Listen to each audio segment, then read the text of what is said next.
কোথায় স্থানান্তর করা হবে প্রয়াত প্রেসিডেন্ট জিয়াউর রহমানের কবর? এই নিয়ে বেশ কয়েক বছর ধরেই বিতর্ক চলছে রাজনীতি মহলে। শেষমেশ বিদায়ী আওয়ামী লীগ সরকার কি সিদ্ধান্ত নিয়েছিল তা উঠে এসেছে দৈনিক পত্রিকা মানবজমিনের এক প্রতিবেদনে। সংবাদ মাধ্যমটির প্রতিবেদনে বলা হয়, আওয়ামী লীগ সরকার ক্ষমতায় আসার পর থেকে কয়েক বছর ধরে আলোচনা চলে এই বিষয়ে। শেষ মুহূর্তে চূড়ান্ত হয়েছিল পরিকল্পনা, যা বাস্তবায়িত হতো আগামী বছরে। সাবেক প্রেসিডেন্ট জিয়াউর রহমানের কবর চন্দ্রিমা উদ্যান থেকে সরিয়ে নেওয়া হবে বগুড়ায়। এই সিদ্ধান্ত নিয়েছিলেন বিদায়ী সরকারের প্রধানমন্ত্রী শেখ হাসিনা। তবে তার সেই ইচ্ছা বাস্তব হওয়ার আগেই গেল ৫ আগস্ট ছাত্র জনতার অভ্যুত্থানে পদত্যাগ করে দেশ ছেড়ে ভারতে পালিয়ে যেতে হয় তাকে। সংবাদ মাধ্যমটিতে আরও জানানো হয়, কয়েক বছর ধরে জিয়াউর রহমানের কবর সরানোর বিষয়ে কথা বলছিলেন আওয়ামী লীগের নেতারা। এ নিয়ে জাতীয় সংসদেও আলোচনা হয়। একাধিক বৈঠক হয় গণভবনে। বৈঠকে আগামী বছরে বগুড়ায় কবর সরিয়ে নেওয়ার সিদ্ধান্ত হয়। শেখ হাসিনার একান্ত ইচ্ছায় এই পরিকল্পনা নেওয়া হয়েছিল।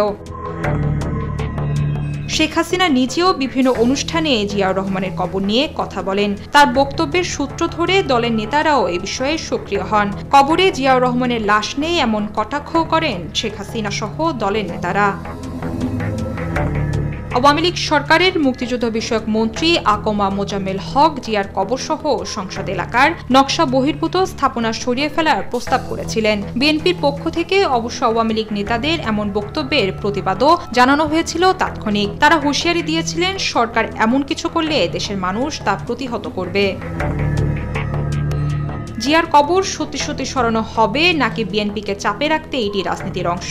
সেখানে জিয়ার লাশ আদৌ আছে কিনা সে বিতর্ক নতুন নয়। ১৯৮১ সালে জিয়ার মৃত্যুর পরে বিদ্যমান সংসদে আওয়ামী লীগ এমপি এবং সংসদের বিরোধী দলীয় নেতা আসাদুজ্জামান খান এই প্রশ্ন তুলেছিলেন। ২০১৮ সালে ৩০ ডিসেম্বর জাতীয় সংসদ নির্বাচনের প্রায় ২ বছর আগে সংসদ ভবন এলাকা থেকে তার কবর স্থানান্তরের কথা ওঠে। নতুন করে বিতর্ক শুরু হয় প্রধানমন্ত্রী শেখ হাসিনার একটি মন্তব্যকে কেন্দ্র করে। ২০২১ সালের ১৭ আগস্ট চন্দ্রিমা উদ্যানে বিএনপির নেতাকর্মীদের সাথে পুলিশের সংঘর্ষকে ইঙ্গিত করে জিয়াউর রহমানের লাশ নেই বলে এমন কটাক্ষ করেন শেখ হাসিনা। পরে জিয়াউর রহমানের কবর নিয়ে নতুন করে আলোচনার মধ্যে ২০২১ সালের ২৯ আগস্ট তৎকালীন মুক্তিযুদ্ধ বিষয়ক মন্ত্রী আকমা মোজাম্মেল হক বলেন, জাতীয় সংসদ ভবন এলাকায় জিয়ার কবর সহ লুইকানের নকশা বহির্ভূত সব স্থাপনা অপসারণ করা হবে।